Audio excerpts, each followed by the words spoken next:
Hi all, let's have a look at another game of our current world champion Magnus Carlsen from the Altibox Norway tournament, Blitz tournament, round 7 against Fabiano Caruana.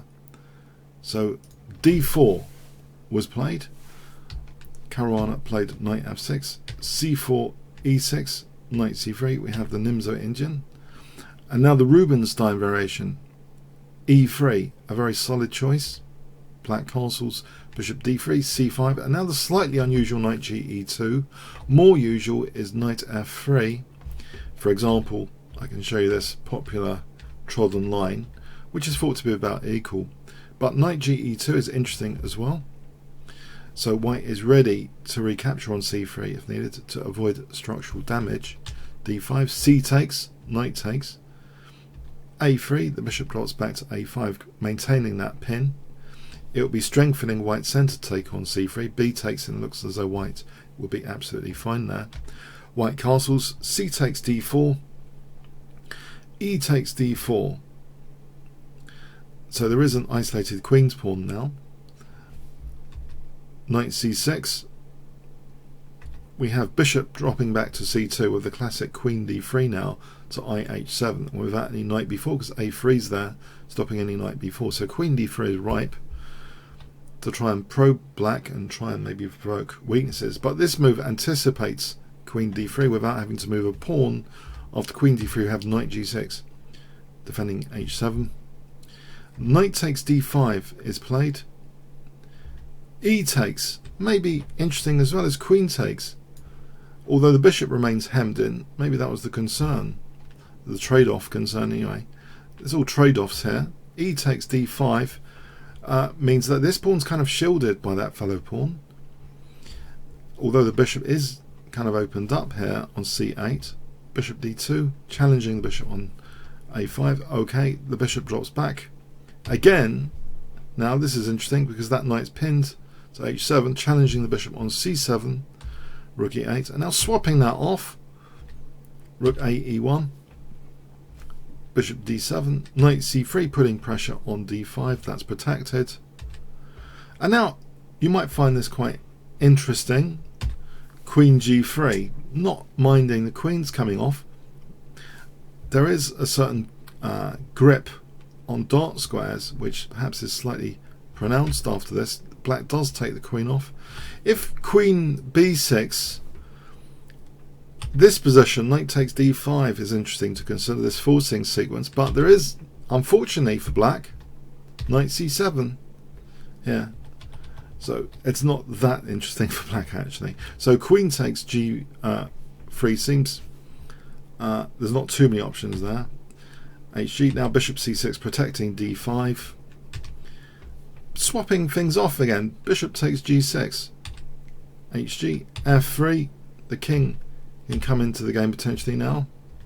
King f2, the king goes towards the centre in general, towards the end game. So g5, g4, we have rook d8, knight d1, some manoeuvring, knight e3, rook h8, a4.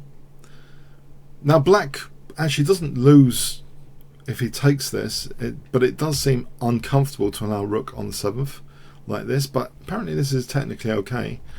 But black didn't do that.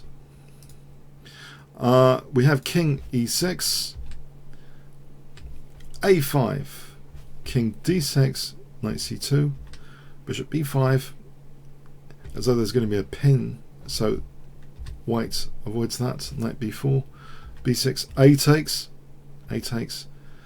knight a2, bishop d7, knight c3, rook c8, rook a1. Black seems quite comfortable, and here, after rook b4, rook b1, black could actually just play rook c4 here, and it seems fairly even. There's enough pressure on white, white's not really doing anything.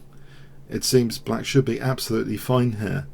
But instead, black plays f5, as though this looks as though it's a forcing sequence to try and undouble the pawns. It's ambitious, try and undouble the pawns, and you can imagine on taking you know, things like f4 and bishop f5 check later would be nasty if the king goes to d3. So actually Magnus plays something much more dangerous for black. Can you guess what white plays here which exploits a longer term liability in the position? If I give you 5 seconds, white to play here. Okay, b3. It's kind of trapping the rook. The rook is out of squares now. Unless it can be rescued somehow, this is very dangerous. F takes. So there is the possibility of bishop f5. White plays knight a2. Rook b5, b4, closing in the rook. So all white has sacrificed is a pawn. G takes, king takes. The rook remains trapped. It's a long-term liability, and it's difficult for black to do anything about it. Bishop f5, hitting the rook moves. King d7. Knight c3, king c6. Now, if white immediately takes the rook here, actually there's some work to do. If white took, there's some work to do. White only technically has a small advantage. Black has a pawn for the exchange. No, white keeps the suffering going. It's a long-term liability. It's not going anywhere, that trap rook. It's like a pinned piece. Sometimes you can do more damage if you exploit the pin more slowly. And here, white plays king e3. And basically, with that rook not going anywhere, look at this. King d2. Rook b3. It's like the road is being paved for the king to come up to a4 here, potentially. Bishop e6, king c1, bishop f5, king b2, bishop e4. g3 protecting the pawn, bishop f5, king a3. Now black has to be wary about king a4 sometimes when it's getting really dangerous. Bishop c2, rook b2, bishop d3.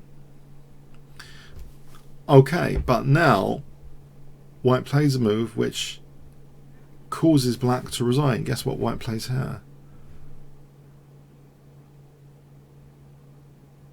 Okay, actually, instead of going king a4, which you might expect because the king's driven up to a3, but just rook f2 here, because the king is actually a supporting role here, supporting the pawn, so the rook's free now. It's like an extra free rook to make use of, threatening immediately rook f6 and knight takes b5. So the game ended here. If, say, bishop f5 to try and stop that, then just that bishop can just be nudged with g4 after bishop takes, for example, rook f6 check, and then just take that whole rook. So that was quite an interesting game. It shows our world champion is not scared of any end games or trying to grind an advantage. Even in Blitz games, he can just grind an advantage. But it's quite an interesting rook trap.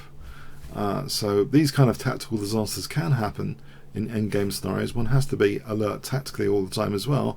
Things like trap pieces are a major tactic, as this shows, to consider.